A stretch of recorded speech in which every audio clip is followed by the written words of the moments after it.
हर्षवर्धन सपकाळ या क्षणी फोनवर नाहीत।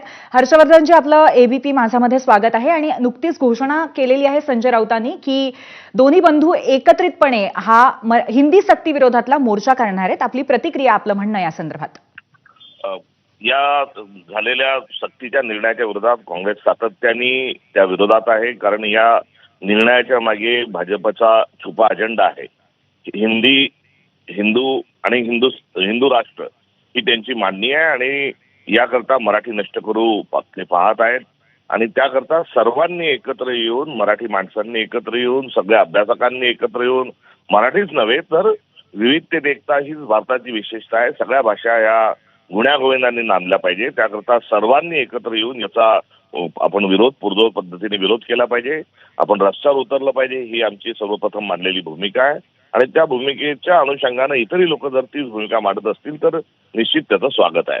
हे दोन राजकीय पक्ष किंवा दोन भावंड या विषयाचं हे आंदोलन कडे आम्ही बघत नाही, तर याकरता तमाम मराठी माणसांनी संस्कृती रक्षणाकरता, सभ्यतेच्या रक्षणाकरता आणि राष्ट्रीय स्वयंसेवक संघाचा अजेंडा हाणून पाडण्याकरता एकत्र आलं पाहिजे, ही आमची सातत्याने घेतलेली भूमिका आहे।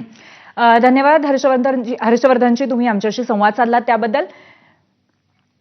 तर काँग्रेस प्रदेशाध्यक्ष हर्षवर्धन सपकाळ यांनी सुद्धा सर्वांनी एकत्र येऊन हा जो कुठेतरी प्रोपोगेंडा किंवा अजेंडा आहे महाराष्ट्रातल्या सरकारचा, त्याच्या विरोधामध्ये एकत्र येण्याची गरज आहे। हिंदी सक्ती विरोधामध्ये काँग्रेसची सुद्धा भूमिका राहिलेली आहे। त्यामुळे सर्वांनी एकत्र येऊन कुठेतरी या संपूर्ण धोरणाचाच निषेध केला पाहिजे, अशा पद्धतीची प्रतिक्रिया दिलेली आहे।